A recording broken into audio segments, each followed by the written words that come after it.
రాష్ట్రంలో ఈరోజు red book రాజ్యాంగంతో ఏ రకంగా అదుపు తప్పిపోతే పోలీస్ వ్యవస్థ ఎంతగా దిగజారిపోతుంది అని చెప్పడానికి నిదర్శనం ఈరోజు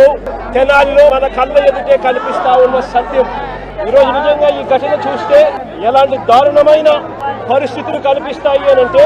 ఈరోజు రాష్ట్రంలో జరుగుతా ఉన్న అనేక సంఘటనలు ఒకసారి గమనించినట్లయితే ఆ ప్రతి సంఘటన కూడా ఏ రకంగా చంద్రబాబు నాయుడు గారు ఆయన పార్టీ రెడ్ బుక్ రాజ్యాంగం తీసుకొని వచ్చి పోలీసు వ్యవస్థను దుర్వినియోగం చేస్తూ తనకు వ్యతిరేకంగా ఏ గొంతు వినిపించినా కూడా ఆ గొంతును అడగదొక్కే కార్యక్రమంలో భాగంగా ఏ రకంగా చంద్రబాబు నాయుడు గారు దగ్గరుండి వైఎస్ఆర్సీపీకి సంబంధించిన మాజీ మంత్రుల మీద, మాజీ ఎమ్మెల్యేల మీద, నాయకుల మీద, కార్యకర్తల మీద, సోషల్ మీడియా కార్యకర్తల మీద ఏ రకంగా తప్పుడు కేసులు పెడతా ఉన్నాడు, ఏ రకంగా తప్పుడు సాక్ష్యాలు సృష్టిస్తా ఉన్నాడు, ఏ రకంగా వాళ్ళని జైళ్లలో పెడతా ఉన్నారు, ఏ రకంగా చట్టాన్ని చేతిలోకి తీసుకోవడం ఒక పరిపాటిగా మారిపోయింది అనడానికి ఈరోజు రాష్ట్రంలో జరుగుతా ఉన్న రెడ్ బుక్ రాజ్యాంగం మన కళ్ళ ఎదుటే కనిపిస్తా ఉన్న సత్యం.